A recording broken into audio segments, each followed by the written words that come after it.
Welcome back, Phil 301. Dr. K. Wait. Yeah, Dr. K here. I'm going outside. In the last video, we discussed the paradox of fortune. In this video, I want to discuss Lady Philosophy's theory of happiness or true happiness. In Book 3 of the Consolation, she makes various claims about true happiness. What I want to do is list those claims, talk about what each might mean, and talk about the relation of these claims to each other. Thesis 1, true happiness is the ultimate goal of everything we do. Thesis 2, true happiness is a good which once obtained leaves nothing more to be desired. Thesis 3, true happiness is the perfection of all good things and contains in itself all that is good. Thesis 4, true happiness is a state made perfect by the presence of everything that is good. All right, so let's talk a little bit about each of these individually. So let's start with Thesis 1. True happiness is the ultimate goal of everything we do. What does this mean? Well, I take it to mean something like this.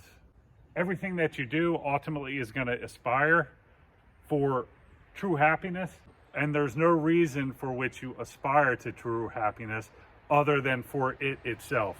So, an example to illustrate this, if we think about why people do what they do, why people choose the careers that they choose, you could just ask them. Might find out someone wants to be a doctor. So what do you want to do? Well, I want to be a doctor. Well, why do you want to be a doctor? Because I want to help people. Well, why do you want to help people? Because helping people makes me happy. Well, why do you want to be happy?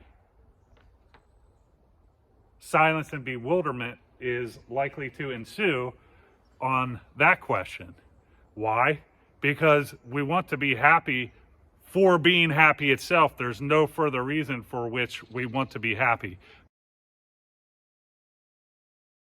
So Thesis 2, true happiness is a good which once obtained leaves nothing more to be desired. What does this mean? Well, in a certain sense, it means that true happiness, if one attains it, that's sufficient in itself for a life well lived.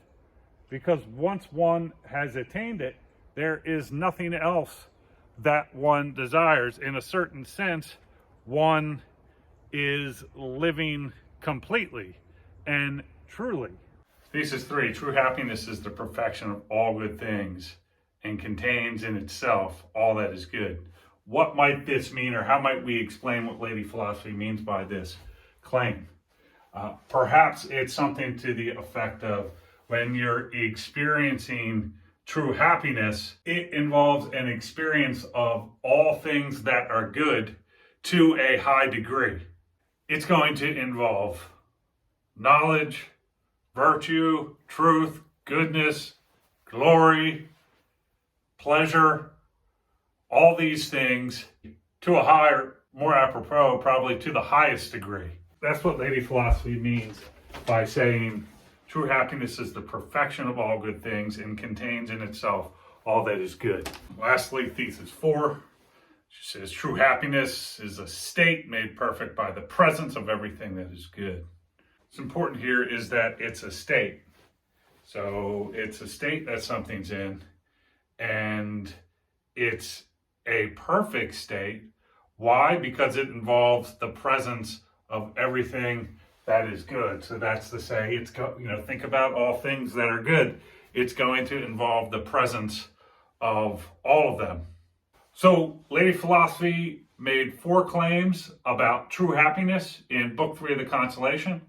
We've seen a statement of each of those claims, and we've discussed further about what those claims might mean or how to further understand them. Of course, there's more to say, and we could always go deeper.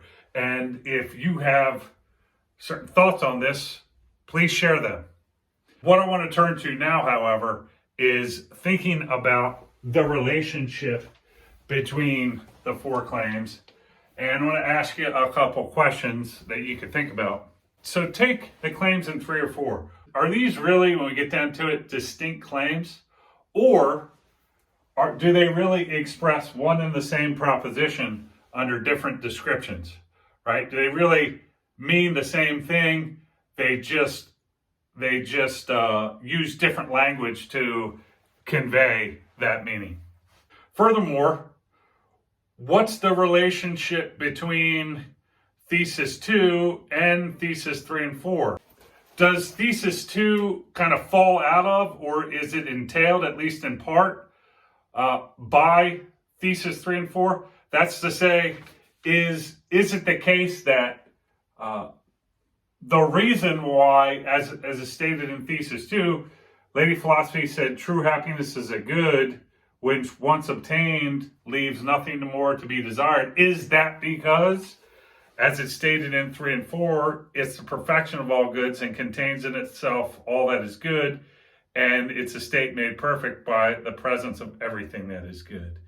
It seems to me, thinking about these, that it could be the case that 2 is derived from 3 and 4.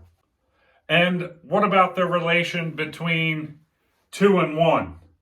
Is it the case that because true happiness is a good which once obtained leaves nothing more to be desired, that this is why it's the ultimate goal of everything we do?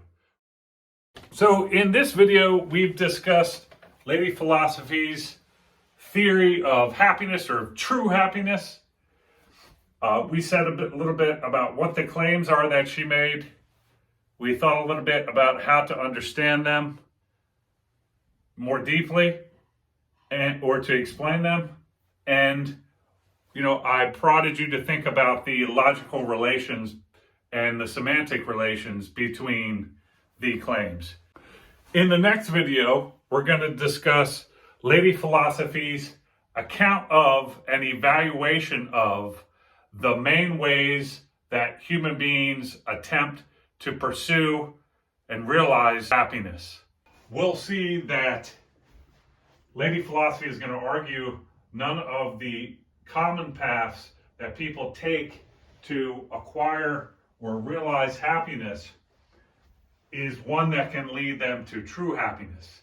Because where the common paths take you is going to be to something that does not have the properties or characteristic of true happiness that Lady Philosophy expresses in the 4 claims we considered in this video. I'll see you in the next video. Dr. K out.